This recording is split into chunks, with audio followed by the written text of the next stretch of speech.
When God created man, he created man with the ability to choose.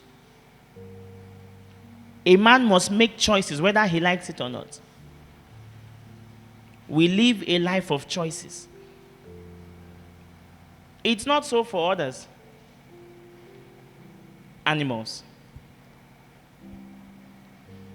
The reason God gave us choices, a will, is that from us, God expected worship. And worship must be willful.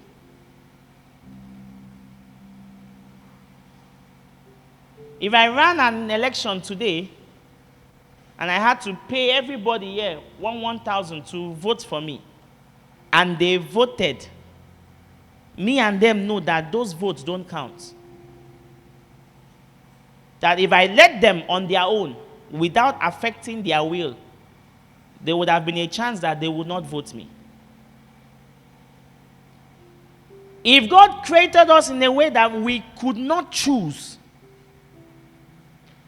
that means man must worship me automatically. It would not be worship. When God comes to the sanctuary, everybody will be there because they are wired in their makeup to be there. They cannot be anywhere else. When I was small, I don't know why those birds, they have stopped flying.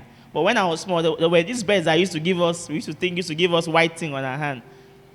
If you notice, every evening they fly in that direction.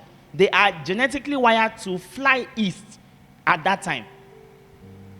There are animals that migrate. There are bats that move from the east to the west once it is August. Nobody told them that's how they are wired.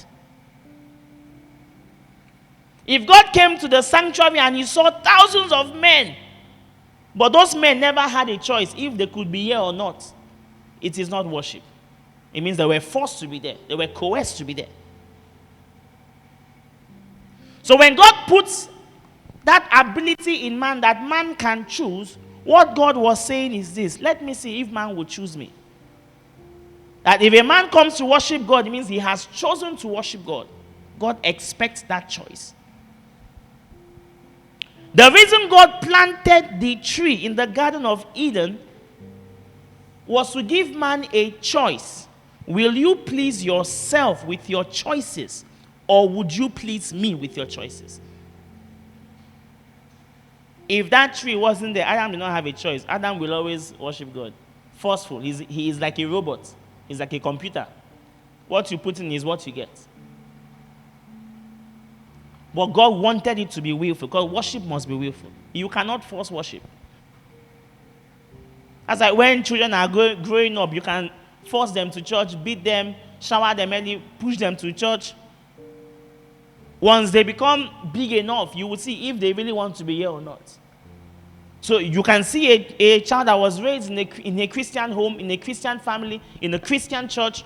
Once he leaves home, he even stops going to church.